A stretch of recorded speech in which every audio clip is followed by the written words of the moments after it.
Je vais trouver une solution. C'est une bonne idée, ça. J'aurais pu l'avoir, cette idée. Oh, tu vas trouver la solution. Là, je vois plus qu'une solution. Ce n'est que le début. Patrick Longchamp. Bonjour à toutes et à tous, très heureux de vous retrouver dans Ce n'est que le début avec une petite absence due à quelques petits problèmes de maladie saisonnière la semaine dernière, mais très heureux de vous retrouver en pleine forme pour ce nouveau numéro de Ce n'est que le début. Et aujourd'hui nous allons parler de solidarité. Là, il y a quelques temps on avait parlé du fonds de dotation Solidarité Grand Ouest. C'était à la fin de l'année et chaque année ces fonds de dotation font un bilan. On a décidé d'en dresser le bilan et puis surtout ils ont une bonne nouvelle puisqu'ils ont un nouveau président depuis peu. Il s'agit de Benoît Thierry, donc je les reçois tous les deux, Anne-Sophie Messel et Benoît Thierry. Bonjour à tous les deux. Bonjour, Patrick. Bonjour, Patrick. Alors Anne-Sophie, on va commencer par vous, si vous voulez bien. On se consacrera un peu à vous, Benoît, sur votre nouvelle présidence du Fonds de dotation Solidarité Grand Ouest. On s'était vu à la fin novembre, c'était juste avant le Giving Tuesday. On parlait un petit peu des différents projets du Fonds de dotation. L'année 2020 s'est terminée, une année de Covid avec un gros confinement. Est-ce qu'on peut dire que le Fonds de dotation a pu collecter à hauteur des espérances qu'elle s'était fixée sur l'année 2020 ? En gros, est-ce que en 2020, on a été aussi généreux qu'en 2019 ?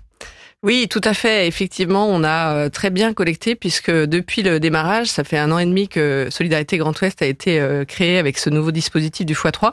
C'est plus de 300 000 euros qui ont été collectés sur 29 et depuis cette semaine 31 projets puisque nous avons 2 nouveaux projets cette semaine et puis avec plus de 1000 donateurs. Donc on est très content et de toute façon on n'était pas surpris puisque la solidarité est très présente en ces périodes de crise. 1100 donateurs, assez récurrents, assez réguliers ces donateurs ou c'est des donateurs volatiles ? On rappelle le x3 c'est le fonds de dotation, c'est la Fondation Banque Populaire Grand Ouest qui donne quelques euros, une entreprise qui est partenaire de l'association qu'elle soutient, et puis les donateurs réguliers. Ces donateurs réguliers, c'est 1100 donateurs réguliers. Ouais. C'est des donateurs réguliers, c'est ce que je veux dire. Ces 1100 donateurs sont-ils réguliers ? Certains sont réguliers et d'autres vont le devenir. Vont le devenir, c'est ça. On est là pour le... Il démarre, donc effectivement, c'est le démarrage. Alors, ces associations qui sont soutenues, elles sont soutenues sur quel territoire ? Vous pouvez nous le redire rapidement ? Oui, alors c'est 12 départements du Grand Ouest, donc Bretagne, Pays de Loire et un petit bout de la Normandie. Voilà. Est-ce que les sujets qui sont abordés au fonds de dotation, les associations qui sont soutenues, suivant la thématique, c'est plus ou moins difficile de collecter ou pas ? Est-ce qu'il y a des associations, des projets qui ont été plus complexes à financer que d'autres ? Au-delà de la cause, parce que alors toutes les causes sont permises, bonnes, bien sûr, et sont bonnes et sont permises sur Solidarité Grand Ouest tant que c'est de l'intérêt général et que c'est des projets portés par des associations. Au-delà de la cause, c'est aussi l'énergie que chacun va mettre dans cette collecte qui va compter. Donc il y a effectivement la cause qui rentre en ligne de cause, mais évidemment ce dispositif, c'est un dispositif où on est 3 dans le même bateau, donc on va être 3 à ramer. Donc il y a l'association qui va parler de la collecte auprès de ses bénéficiaires, de ses habitués, de ses adhérents. On a évidemment donc la Banque Populaire Grand Ouest avec ses collaborateurs, avec moi-même et l'équipe de la Fondation qui vont parler des collectes, et puis l'entreprise partenaire qui est un élément clé aussi du dispositif, puisque l'entreprise est vraiment au cœur. On y reviendra avec Benoît tout à l'heure, mais l'entreprise va porter auprès de ses collaborateurs, ses parties prenantes, cette collecte sur le sujet qu'il a choisi. Donc c'est aussi ces 3 acteurs-là qui comptent. Alors, on va voir justement avec votre nouveau président, Benoît Thierry, qu'on connaît bien d'ailleurs dans cette émission parce qu'on vous a reçu pour différentes raisons. D'abord, pour des actions de RSE mis en place au sein de votre cabinet que vous dirigez, Thierry Immobilier, mais aussi en tant que président de Planète RSE et aujourd'hui, nouveau président du Fonds de dotation Solidarité Grand Ouest. Benoît, vous semblez être un homme engagé. Vous ne pourriez pas ne pas vous engager ? Non, ça serait pas possible. Alors, si j'ai pu devenir président, c'est que je ne suis plus président de Planète RSE, je suppose. Je suis vice-président, donc ce qui me laisse du temps, puisque quand on s'engage, il faut le faire à fond. Bien sûr.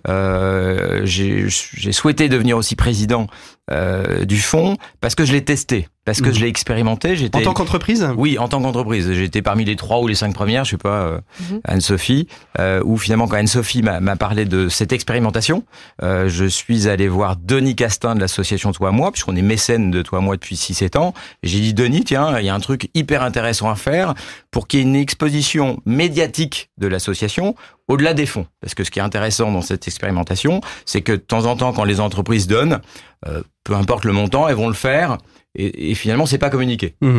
c'est pas communiquer à leurs parties prenantes. Et je vais revenir, c'est intéressant. Là, aujourd'hui, l'idée, c'est quand on va faire ce triptyque entreprise, association et fonds de dotation solidarité, l'intérêt, c'est d'en parler. On fait pas du greenwashing, on dit juste qu'on va aider des gens, et c'est en parlant qu'on les aide davantage. Au-delà du don, puisque au lieu de donner, on va dire 3 000 €, on va pas donner 6, on va donner 9. Vous voulez dire que, Benoît, que les entreprises 1 + 3, jusque-là oui. étaient plutôt timides sur leur engagement? C'est-à-dire, autant les associations communiquaient parce qu'elles ont un besoin concret, autant les entreprises, ça restait timide. Je pense que parfois, elles communiquaient pas du tout ou pas assez. L'intérêt, dans le cadre de la RSE, c'est de travailler avec ses parties prenantes. Donc, quand une entreprise va dire, tiens, je voudrais donner un certain montant à une association que j'ai envie de défendre, que j'ai envie de promouvoir, c'est d'aller justement chercher ses parties prenantes, en parler auprès de ses collaborateurs, d'abord, de ses clients, de ses fournisseurs, de ses partenaires. Nous, la première fois, avec Anne-Sophie, on a réfléchi, et c'est vrai qu'on a essayé de faire un max de buzz sur nos réseaux sociaux, que ça soit LinkedIn et Facebook. Ça a été bien repris. On sait qu'on a des collaborateurs qu'on donné, des fournisseurs, on sait pas qui. Bien sûr, oui. Voilà. Quand même, on va pas les pister. Et donc, c'est aussi l'intérêt. Voilà. Alors, qu'est-ce qui vous a séduit dans cette démarche? Que la démarche, finalement, elle s'intègre parfaitement dans nos valeurs. Nous, on a retravaillé avec nos collaborateurs il y a quelques années sur les valeurs. C'est s'engager. On est à fond dans ce sujet-là. Innover. C'est aussi une vraie expérimentation que c'est laisser la possibilité de faire Banque Populaire. Est-ce que ça marche? Pour l'instant, ça fait un petit peu plus d'1 an. Les résultats sont quand même formidables. Et puis, nous, l'une des valeurs, c'est viser l'excellence. Là aussi, on a le droit de se tromper, on peut expérimenter. Moi, mon rôle de président aujourd'hui avec Anne-Sophie, c'est justement de continuer à expérimenter d'autres sujets. Il y a plein de choses qui ont été faites formidables avec les podcasts ou hosts. Moi, mon idée, c'est de démocratiser le plus possible le don en entreprise. Aujourd'hui, je pense qu'il y a plein d'entreprises qui ne savent pas que c'est déductible à 60%. Il y a plein d'entreprises qui ne savent pas que donc un travail de pédagogie jusqu'à 0,5% de leur chiffre d'affaires, c'est déductible. Faire en sorte que sur ce territoire, c'est 12, finalement qu'on ait quasiment 100% d'entreprises demain, TPE, PME, ETI, qui donnent. Il va falloir trouver autant d'associations, Anne-Sophie, ça va dédoubler votre travail. Peu importe le montant, mais démocratiser et de montrer aux entreprises et leurs collaborateurs que donner, c'est un vrai plaisir partagé. Donner et recevoir.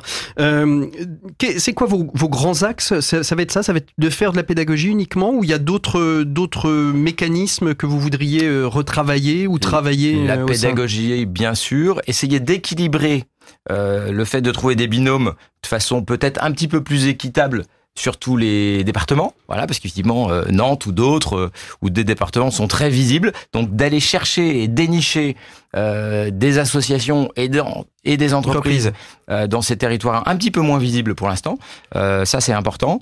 Et puis voilà, beaucoup de com, beaucoup de pédagogie, continue à faire rayonner cette super expérience et cette super initiative. Le binôme, Anne-Sophie, entreprise-association, elle est obligatoirement sur le même territoire pour que ce soit efficace?